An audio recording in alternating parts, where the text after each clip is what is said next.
Imagine this. You wake up, grab your morning coffee, check your phone, and boom, everything just got more expensive overnight. And you end up spilling your coffee on your lap. And now you have 2 hard-boiled eggs. Speaking of eggs, they just got a lot more expensive. Meanwhile, the job market is shifting.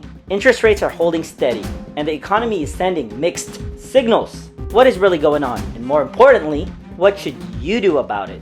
Stay with me because we're about to break it all down. Part 1. Inflation. It's back with a vengeance. Inflation is taxation without legislation. Milton Friedman. Inflation is creeping up again. The latest consumer price index, or the CPI, shows a 3% annual inflation rate. It's up from 2.9% last month. Doesn't sound too bad, right? Well, dig deeper and you'll see eggs shot up at 15.2%. Why? Well, an avian flu outbreak is reducing supply. And if you've been watching this channel, you know that inflation is nothing but supply and demand dynamics. We also got gas and grocery up by a little bit. But the bottom line is, prices are climbing up again. I don't know for how long, because the rest of the world looks deflationary. Yep, if you look at the United States in isolation, it looks like inflation is coming back. But you can't just really do that because the United States is a part of a world global economy. And the Eurodollar system is showing signs of liquidity crisis everywhere. So your paycheck is getting thinner,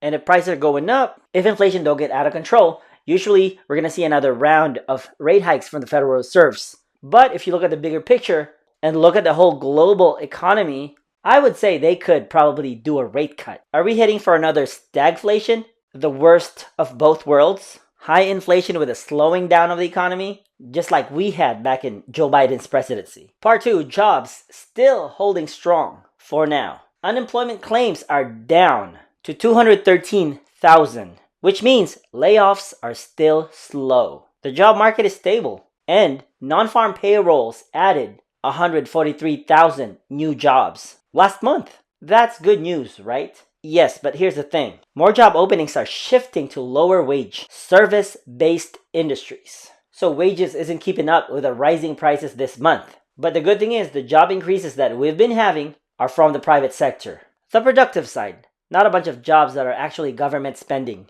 Not a bunch of government hires. We might actually be expecting a bunch of government job layoffs soon. It's not about Doge just finding all these waste in government spending. It's about the new government giving the people what they voted for and to actually slash these government wastes. Part 3, interest rates. The Fed is playing it safe. The Federal Reserve decided not to cut interest rates, keeping them at 4.25% to 4.5%. I mean, they already cut 100 basis points last year by the end of 2024. With inflation ticking up, they're hitting the pause button, but I don't know if they should due to what's happening to the global economy. That means your credit card debt or your short-term loan payments may be higher for longer. And if you're investing, keep an eye on the bond market because interest rates affect nearly everything. Part 4, the Trump effect. Policy shifts and economic uncertainties. The new administration under Donald Trump is making big moves. And fast. Massive federal job cuts led by Elon Musk. Well, they said Elon only has a read-only access. So if you need to cut these useless government jobs,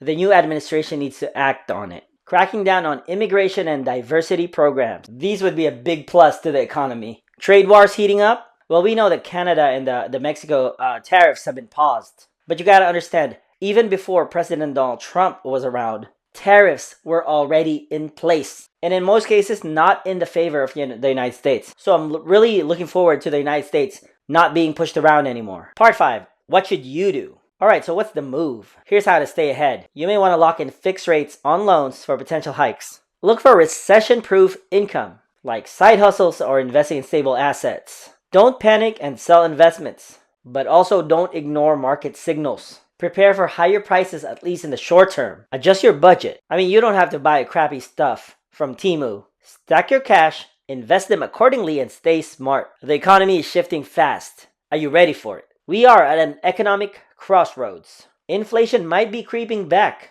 I doubt that we'll have it to the tune of 9% like during Joe Biden. But as we all know, that hasn't even gone away yet. And we may never get nominal prices back the way they were at 2020. But looking forward, policies could swing things in either direction. So what do you think? Are we heading for a soft landing or are we headed for a storm? Drop a comment down below. For more finance, investing, real estate, and macroeconomics, let's all learn wealthy together. I'll see you in the next video.